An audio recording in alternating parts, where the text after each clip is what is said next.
ஆ. நல்ல கதை பண்ணுங்க, நம்ம அதை பண்ணிடுவோம் அப்படின்னோடனே, சரி ஒரு ப்ரொடியூசர் இப்படி சொல்கிறாங்களே, டக்குன்னு என்ன பண்ணுவோம், அந்த ஈவெண்ட்டை கூட நான் கவனிக்கல.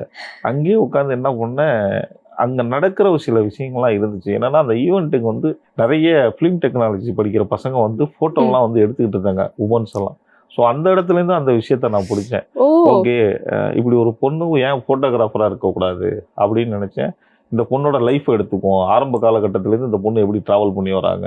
ஸோ இந்த பொண்ணு ஏன் ஃபோட்டோகிராஃபராக மாறுது அப்படின்னு ஒரு கதை பண்ணுவோம். அப்போ அந்த பையனுக்கு வந்து ஃபோட்டோகிராஃபர் கதாபாத்திரத்தை உருவாக்கி 2 பேரும் அத்தை பையன் மாமா பொண்ணு ஓகே. அப்படின்ற மாதிரி அவங்களுக்கு ரிலேஷன்ஷிப்பை கொண்டு வந்து ஒரு ஸ்ட்ரகிள்னால அந்த வேலையை இந்த பொண்ணு எடுத்து செய்கிற மாதிரி ஒரு கான்ஃபிடென்ட். இந்த படத்தை பார்த்தீங்கன்னா ஒருத்தருக்கு ஒருத்தர் விட்டு விட்டு கொடுக்காம எந்த சூழ்நிலையிலும் இருக்கணும் அப்படின்ற ஒரு விஷயத்த வந்து நல்லாவே இந்த படத்தில் வந்து பதிவு பண்ணியிருக்கோம்.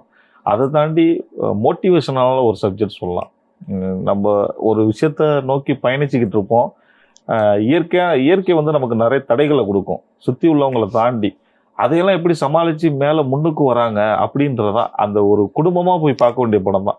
2 பேரோட லைஃபுக்கும் அது ரொம்ப பொருத்தமாக இருக்கும். இந்த கதை வந்து எல்லா ஃபேமிலிக்கும் எல்லா ஆடியன்ஸுக்கும் வந்து கனெக்டான ஒரு கதையாக இருக்கும்.